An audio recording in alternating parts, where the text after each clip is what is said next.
പിൻവാതിലിലൂടെ നിയമനം നേടിയത് വഴി സംസ്ഥാന സർക്കാർ സർവീസിൽ തുടരുന്നത് 1,00,000-ലധികം പേരെന്ന് Muslim employees and cultural association Mecca.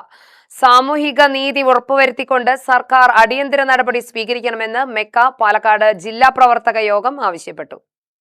സംസ്ഥാനത്ത് യൂണിവേഴ്സിറ്റികൾ, പൊതുമേഖലാ സ്ഥാപനങ്ങൾ, സ്വയംഭരണ സ്ഥാപനങ്ങൾ, KSRTC സെക്യൂരിറ്റി വിഭാഗം തുടങ്ങിയവയിലെ ദിവസവേതനക്കാർ, കരാർ ജീവനക്കാർ തുടങ്ങി 1,00,000-ലധികം പേരാണ് സംവരണ മാനദണ്ഡം പോലും പാലിക്കാതെ പിൻവാതിൽ നിയമനത്തിലൂടെ നേടിയ ജോലിയിൽ തുടരുന്നത്.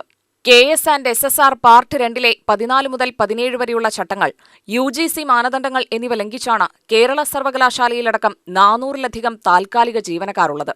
മേട്ടുപാളയം ശിക്ഷക് സദനിൽ കൂടിയ യോഗം സംസ്ഥാന vice president engineer NC Farooq ഉദ്ഘാടനം ചെയ്തു.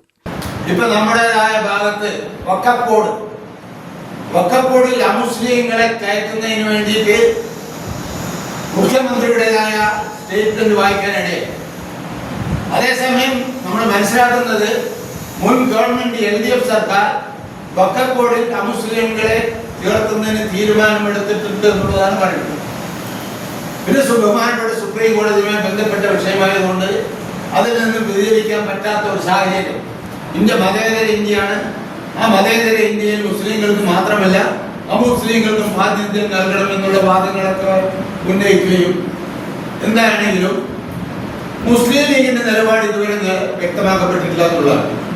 അതുപോലെ തന്നെ മദ്യത്തിന്റെ കാര്യം, വീര്യം കുറഞ്ഞ മദ്യം ഉൽപ്പാദിപ്പിക്കും എന്നുള്ള കാര്യത്തിലും അത് നമ്മുടെ ബഡ്ജറ്റിന്റെ ആമുഖ പ്രസംഗത്തിൽ മുഖ്യമന്ത്രി വ്യക്തമാക്കി അതിന്റെ വിലകൾ വരെ നിർണ്ണയിക്കേണ്ടത്.